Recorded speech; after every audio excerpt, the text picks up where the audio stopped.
All right, in this video, we're going to be looking at similar right triangles. What we are going to do is draw a picture of a right triangle, and then within that right triangle, when we draw an altitude, it's actually going to create three right triangles that are all similar to each other. And I'm going to demonstrate this by using three pieces of patty paper that I have actually stapled together here. Okay, so I got three pieces, 1, 2, and 3.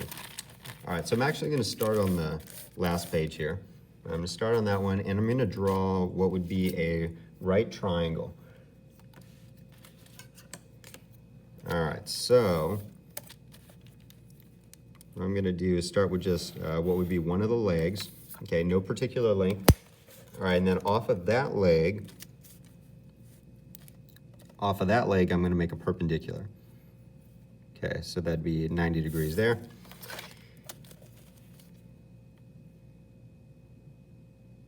And let's see, yeah.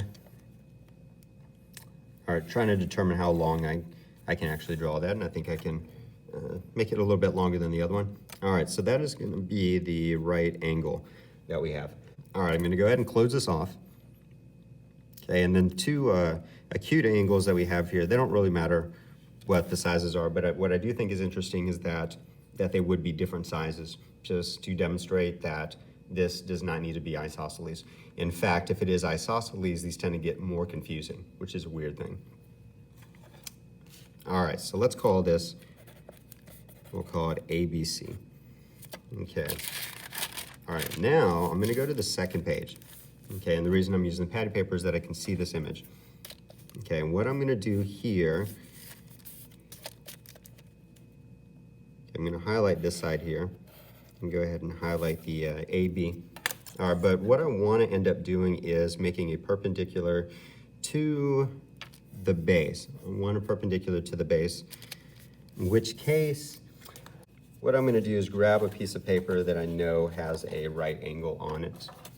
All right, so here's something that has a right angle on it, which should work. Let's go this way.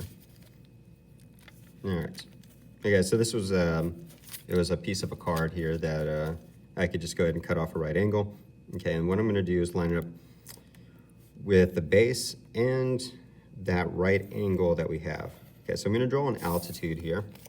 Okay, now it doesn't need to be exactly like 90 degrees. I just wanna make sure that the picture looks pretty good here. Okay, so we're gonna get a right angle there, and then I'm gonna close this off. I'm gonna close that guy off. All right, let's go ahead and call this point D, just to give it a name. All right, so I got the big guy. I got a little right triangle that's over here, and then, you know what, I'm gonna label them all here, try and copy the letters as they are. All right, so that would be ABD. All right, and then last, what I'm gonna do is copy the other side, because that's also a right triangle.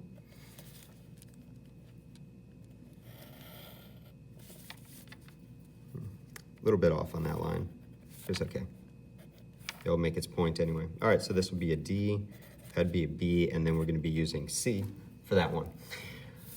All right, so here's what we actually have, which is kind of interesting here. It's a little bit hard to tell, I think, because of the way everything is like positioned here.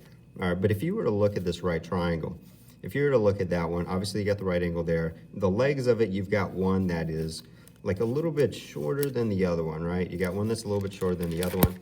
Over here, to me, that one doesn't seem as obvious, but, you know, well, obviously this side is shorter than that one, but I don't know if I can quite say that it's like just a little bit shorter than the one that we have here. However, I do think that the biggest that we have here, that one, maybe just in the way that it's positioned, does look a lot like this guy, except that that one, the one that I'm showing you right now, is gonna be smaller than the other one. It's gonna be a little bit smaller now. Okay, so the truth is that all three of these are actually similar to each other. They are the same triangle, except we've got three different sizes. We've got a medium-sized one, we have a small one, and we have the largest that we would there. All right, so how do we defend this statement? Let's go ahead and start with the biggest. All right, recall that it was named ABC. We'll go with it in that order anyway. All right, so we got triangle ABC. Okay, my claim is that it's going to be similar to the other ones. All right, so let me take a look at the medium. Let's get this little, actually I'll need to take a look at the small one since that's on page 2 here. All right, so let's take a look at this one compared to the other. All right, one absolute truth is that they both have right angles because we set that as a perpendicular here. So if we're gonna prove that they're similar, really what we need to do is just prove that all the angles are similar, or more importantly, prove that 2 of them are similar, because that would be the AA similarity shortcut. Okay, so we've already got the right angle. We just would have to show that one other angle is the same. Well, based on the construction, this right here, that corner is actually a copy of the one that I have underneath it. It is a copy of it. That means that angle A of the little one is the same size as angle A in the larger one there. Okay, so we've got angle A matching A. We've also got the perpendiculars that match up. All right, so for my statement, the big one, ABC, that is going to be similar. So this would be my large one here. Just in case that helps, this will be the small one. All right, so angle A matches angle A. All right, but in the largest, the perpendicular is going to be B. The perpendicular here is going to be D.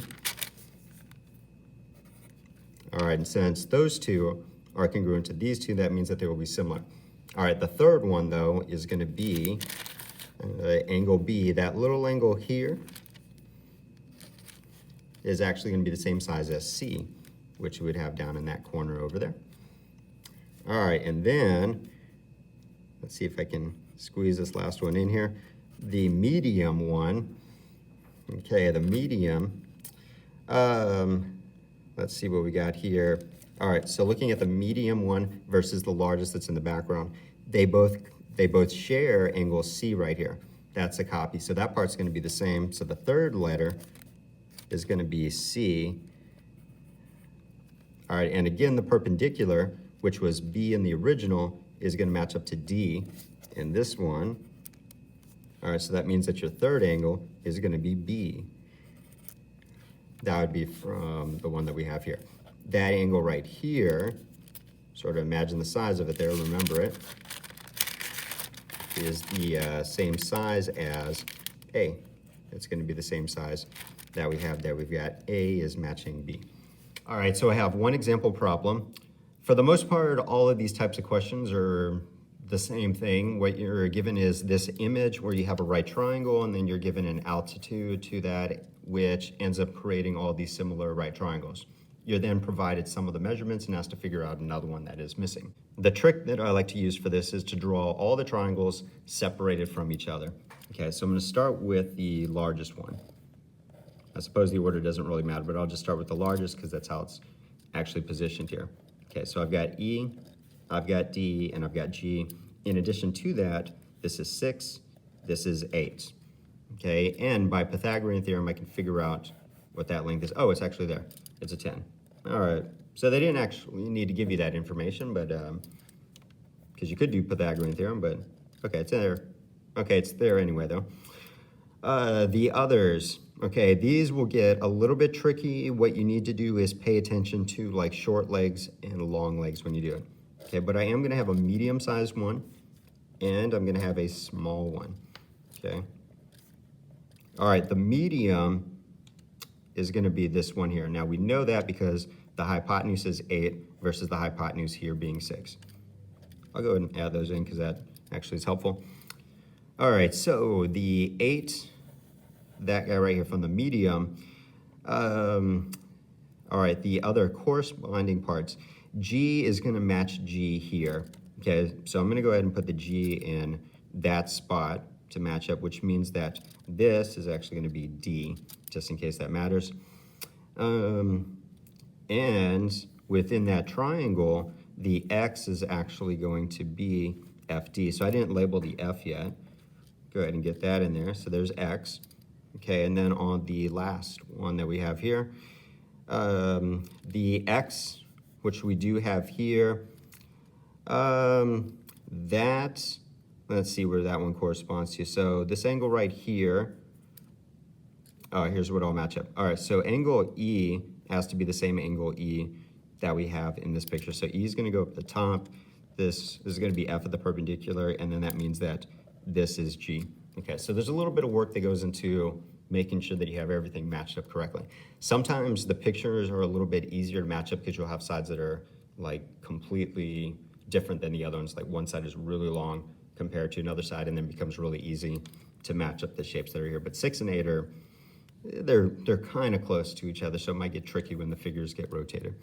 Regardless, here's what we have. Oh, there's an X, right? X goes there. Okay, you don't really need that one though, because if you look at the first, you know everything. You've got everything that you need in that one. The second picture, you have an X and you also have an 8. So using those two values and then the corresponding values, the 6 and the 10, you can actually just set up a proportion. You could do that. Let's set that up over here. Okay, so if I take 6 over 10, I can set that equal to X over 8. All right, and then from there, I can do cross products. That'll give me 48, which I'll have to divide by 10. That will give me 4.8. That's it. Gives you 4.8. All right, there is one more thing that I'd want to show you here, because sometimes these problems have these really nice tricks that are built into them. Unfortunately, the example that we have here doesn't have the right values for me to really show this, but I think that I can talk through it enough that you'll get the idea.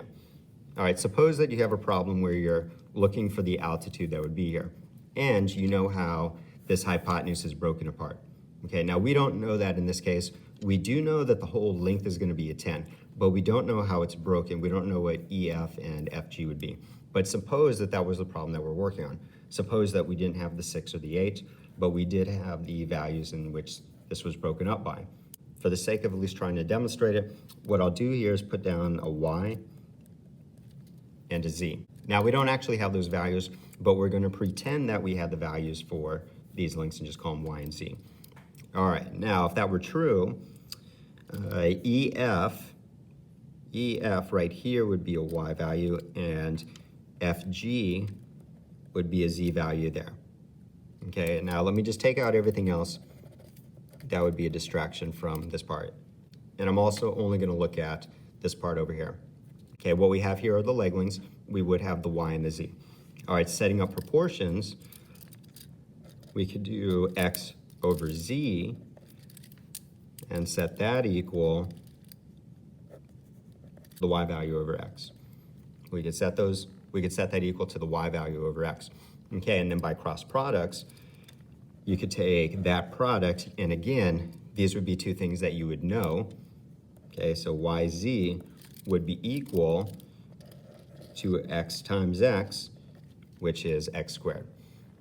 Okay, now again, might be a bit difficult to look at in terms of variables, but here's what it basically says is that if you're interested in figuring out this altitude here, and you have these two values, you can actually multiply these values, then take the square root to get X. You would multiply them together, but then you would need to square root and you would get your X value.